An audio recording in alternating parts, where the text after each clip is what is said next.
Hi, this is Matthew, and this is my 911 message to the world. I'm telling you, Jesus is real, and I'm going to tell you my story about it.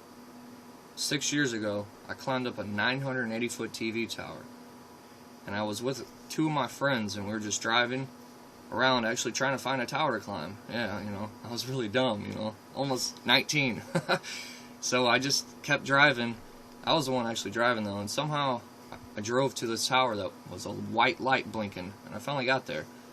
And my two friends actually tried climbing it, so did I, and we went up it, and they didn't go all the way, but I decided I would. Like I said, not very mature. So what I did was climbed all the way up a 980-foot TV tower. I mean, think about how tall that is. I live here in St. Louis. We have the Arch. The Arch is about 635 feet, I believe. And so this is 980 feet. This is as tall as the Empire State Building, 100 stories tall. So I climbed all the way up there, and I actually climbed up to an area where there's a platform that's 40 feet tall. I'm sorry, it's 40 feet from the top. And I climbed up to that platform, and when I was up there, I was like, wow, this is cool. I just kind of sat there and looked around, and then just went from there. And oh yeah, we can edit this out. Alright, so anyway, as I was sitting there on the platform, I was just thinking a lot, and for some reason I just kind of got out of it and just couldn't really do that much. So I noticed that there wasn't a ladder. Oh man, I messed up. Pause it for a second. I was up on this tower, just sitting there on that platform, and the radiation was really strong up there. Before I actually went up, I had no clue that these things had so much radiation emitting from them. I mean, that's, a lot of radiation up there. Supposedly, it's like being inside of a microwave. So, I was up there on this tower, just sitting on the platform, and all I know is that I kind of got confused a little and wasn't really thinking straight. So, instead of trying to climb back the way I came down, I actually was at this platform, and I realized that there's a ladder that goes all the way to the very top, and this is a 40-foot ladder. So I actually climbed up that ladder and sat on the very top of that tower, literally on the very top, and took off my shirt and actually sat on top of the light itself, and took off my shirt and made it blink orange as I was yelling for help, and I kept uncovering it, covering it, uncovering it, covering it, and just kept yelling and yelling and yelling, and just sitting up there, and I seen a flashlight blinking. So I realized that somebody realized I was up there. So I was like, okay, well, I'm going to get rescued now. So, rescued now. Alright, so, sitting on top of here, and like I said, I seen the blinking flashlight, and then I seen flashing lights coming from a couple of different directions. So I'm like, oh, they're coming for me. So I climbed back down to the actual platform, and I'd seen them coming, so I tried to climb down the actual cable. Try to climb down the tower itself, which is crisscross bars and flat. There's no ladder. The only ladder was from the actual platform that I was at, and I went up to the very top. So what I did was, I seen the police coming, so I tried to go down a little bit, and I probably only went down maybe 30 feet, and I realized it was a lot harder to go down than it was to go up. So I actually climbed back up to that platform and just waited, and the police got there, and it actually took them a while to realize I was on top of this TV tower. My friends told them, and they were like, no way. They didn't believe them. I mean, this is, like, what in the world was I thinking? So I'm sitting up there, and all I know is that I just kept waiting, and I seen flashing lights start coming from almost every direction now. I mean, this is 980 feet, you could see a long way. And I just waited, and I seen fire truck after fire truck, ambulance after ambulance. I mean, there was a lot of rescue vehicles that came, and I was just looking down, and I'm like, wow, they're using their loudspeaker to talk to me, and I was yelling down, and I don't think they could really understand me too well, and I could hear them actually pretty well, and so they kept reassuring me, like, wait, they were saying stuff to me, and so just talking, and they took a long time, actually, and really didn't know what to do. Like I said, the radiation is really strong up there. I was not thinking clearly. So what I had to do was, I seen them build an actual tent to get out of it's a sun. I guess they were just, I don't know, that's their command post. So I see them all looking up at me, and I'm like, wow, this is crazy. Like, what am I doing? So they didn't do anything. Well, actually, they tried, I should say. They were definitely trying to, they were coming up with a plan, you know. Definitely don't want to discredit them. They've never probably dealt with something this crazy before, so they were trying to get their plan together, and I was too impatient. So I thought it would be easier for me to just go down this cable, and this cable is 2,800 feet long. If you can imagine, it's about that thick, and you know, I'm 980 feet up, but this cable is probably, it's 40 feet down. The cable's right at where my platform was that I was at. So I actually looked at all the cables, and I realized that there's this one that goes into a field. So I'm like, if I get on that one, that'll be the easiest one, and then they could easily come to me. So I got on this cable and shook it a little bit before I actually got on it. It didn't move at all. So I'm like, well, this thing could easily hold me. So I actually climbed onto it and started working my way down. Had my legs wrapped underneath it and my arms on top of it, and I was like resting on my stomach, you know. I was just kind of like an army man going down. How they do it, I guess. I'm not really sure how they do it, so all I know is that I tried just going down. So I went down that cable 100 feet, and that cable just started to sway back and forth like crazy. And I started to, you know, go back and forth, and then I flipped underneath the cable, and like, whoa, I immediately started panicking because, you know, I'm about 840 feet above the ground, maybe a little more than that. I'm sorry, maybe a little less than that. And I don't know the exact amount. I was on a way up there.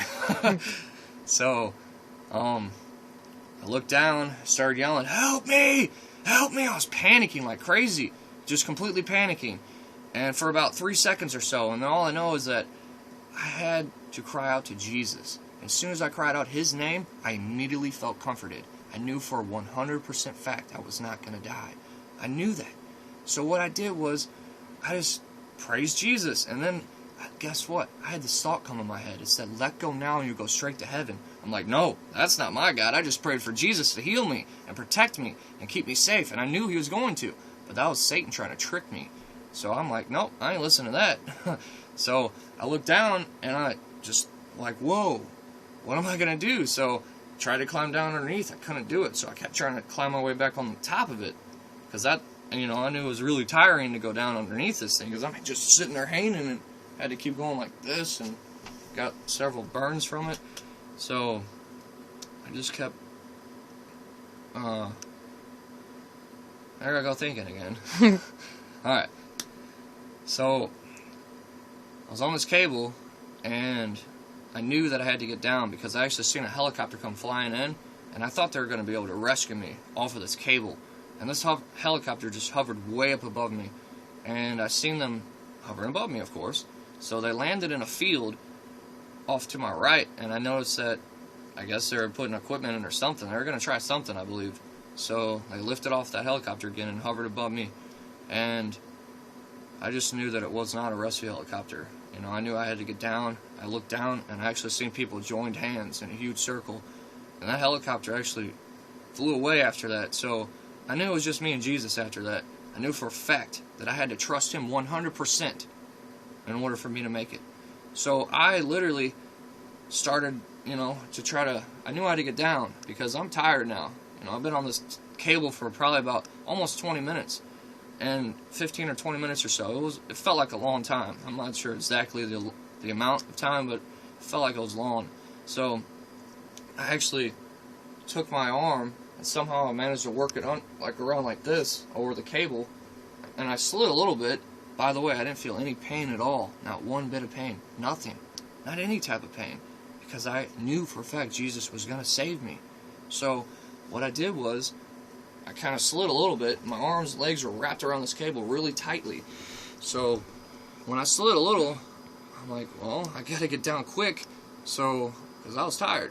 So I took this other arm, and somehow I managed to get it over again because I was tired, and I had to, you know, relax this arm. So I grabbed onto my wrist and squeezed as hard as I could. That cable was coming straight up through here. You know, I can imagine that. You know, think about it. So this cable is 2,800 feet long, and that's a little bit over half a mile, I believe. So anyway, I just relaxed my body and just slid all the way down. I got going so fast that my skin just started smoking. Smoke was just coming off of my skin like crazy. So I was just flying down this cable. And all I knew is that I had to cry out to him. And I just kept yelling, "Thank you, Jesus! Help me, Jesus!" I just kept crying out his name. And I was flying down this cable. I mean, really fast.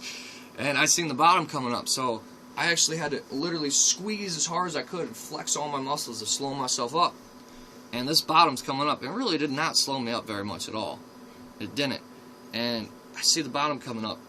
And there's 5 cables on each side, but 3 of them go into a very big hook. If you can imagine, there's 3 that go into a huge hook. So, flying into this, and I just get wedged in because it gets smaller and smaller and smaller. And, man, thank you, Jesus, that I'm alive. So anyway, my gym shorts actually caught onto this little metal clamp and stopped me and bent a little. And I actually went through a copper little wire. Didn't even notice that, by the way. I found that out later. And went over a frayed spot, too. Didn't even notice that either, you know. And Jesus took all the pain away the entire time. I was literally just slid down. And I looked, and I was wedged in. I was about maybe 12 or so feet above the ground. And all I knew is that I was alive. And I started praising Jesus. My skin was black, but I was alive. I wasn't in any pain whatsoever at all.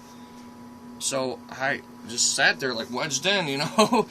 And this man came running over to me, and he said on his walkie-talkie, "He's alive, he's alive, he's alive." Next thing you know, there's a bunch of people down there.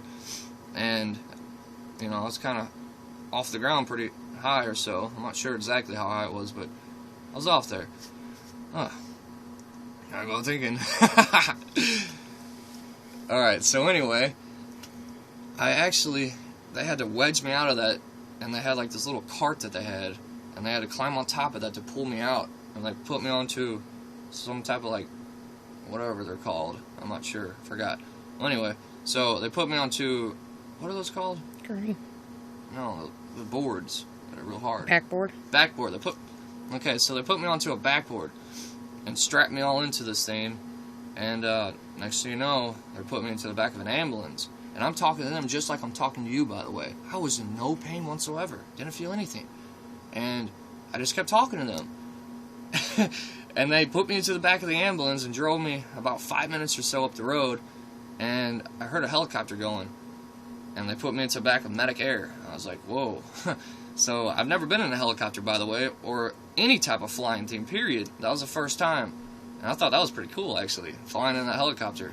So I was in the helicopter. I kept talking to the guy back there working on me, and I was talking so much he actually asked me to stop talking to him because he couldn't concentrate. He's never had anyone in his helicopter tell me that was this responsive and not, you know, I guess they thought I was going to go into shock from all the burns I had, but I didn't think that at all. So I wasn't in any pain, and they flew me all the way to St. John's Mercy Hospital. Yeah, St. John's Mercy Hospital, and it was about a 22-mile flight. And landed there, they rushed me into the ER, and yeah, I was just sitting in there. What? Explain about your burns. So I actually got burns all over my arms and my legs. You know, I got 7 of them. I got 7 third-degree burns. Now, I actually have more than 7 burns, but I got 7 third-degree burns. I got a couple second-degree here and here. You know, all the other ones are third degree. So, what I did was, I just sat there. Or no, I'm sorry. I was inside the hospital, and I got all these people working on me and stuff, and I was just laying there, and they actually called my mom and said that your son has been airlifted to St. John's. Get here immediately. And I was like, well, why didn't they tell him I was okay? Because I still wasn't feeling any pain. And my family gets there, and they took me into the ICU burn unit up in St. John's. And this was a very good burn unit, by the way. You know, so I was up in there, and the next day, the fire chief called me and said that we give you a 0% chance of living. They told me they knew I was dead. They said they already had the body bag out. I mean, Imagine hearing that. Remember I told you, I looked down and I seen them all join hands? He said they were praying my final prayer. That's how real this is. I mean, Jesus literally saved my life. I would not be alive if it wasn't for him. It was not luck. It wasn't anything like that at all. It was literally Jesus, the one that I cried out to. I said, Jesus saved my life, and I knew for a fact he was going to do it. I knew that for a 100% fact, not a doubt in my mind. So that's why I'm alive. If you believe in Jesus 100%, you will make it into the kingdom of heaven. I promise you that. He's so real. He's here. He's always with you, each and every one of us. All you have to do is live for him and only him. Because like I said, he's real. And by the way, he's coming very soon. So soon you can't even realize it. It says he's in the Bible he's going to come like a thief in the night. You know? You got to get ready, people. I'm telling you, this is a 911 call to the world. This is so real that you have to realize this. He loves you unconditionally. But it's your choice to love him back. He saved my life, he can save yours too. All you gotta do is cry out to him. I'm telling you, he's so real. And I'm telling you, it's so real, and he loves you unconditionally. You just have to live for him and only him. And that's the way to heaven. And the only way is through Jesus, the Son of God, the one who died and rose again 3 days later. There's nothing better than Jesus. Nothing. Like I said, he's so real, so powerful, you can't even comprehend on how powerful he is. I think that's amazing that you can't even think on how powerful he is. Like I said, just trust in Jesus. That's all you got to do. We're going to go through some hard times here soon. It's your choice to believe in him, and he will get you through it all. You just got to believe it. And all you have to do is say these words: Jesus, come into my life. Help me to understand you more, my Lord. Help me to just surrender all the things that are in me to you, Jesus, because I don't want any part of the old me. I just want to be renewed in your name, Jesus. I just want to live for you, Jesus. That's all you got to say is just say, Jesus, I'm a sinner. Forgive me. Now, I'm not perfect. He knows nobody's perfect. He knows that. All you got to do is cry out to him, though. And you'll just feel better and better every single second from there on. You just got to live for Jesus, I love him with all my heart. Like I said, I would not be alive if it was not for Jesus. And just believe it, and Revelations is seriously coming true perfectly right now, guys. There's no other proof. Just look up the weather, recent events going on. Everything in the Bible is coming true perfectly. Bam, bam, bam. We are truly in Revelations right now. And you guys have to wake up to this fact and realize that Jesus is so real that he can touch you right now. All you gotta do is call out on him. He is so real. I'm telling you, there's nothing more real than Jesus. So, all you gotta do is talk to him. Just try talking to him like he's your friend, because he's more than your friend. He died for you. He died for this entire world. He went through so much pain and suffering you can't even imagine. He went through all that so that all we have to do is say, Jesus, help me, and bam, you're alive. You're protected. I'm living proof of that. And all you got to do, like I said, is cry out to Jesus, the true, the only Son of God. That's it. That's all you got to do. So, just live for him, and nothing but good things come from that. Nothing but good things. I've never been so happy in my life, ever. Never. I got nothing but peace upon me. I know for a fact that he's real. I'm walking, living, breathing proof of that. And you guys are going to see this. I'm going to upload some videos and show you how true this story is, and how true Jesus really is. And I'm just going to go from here and just show you everything else. I love you guys. God bless you. Trust in Jesus.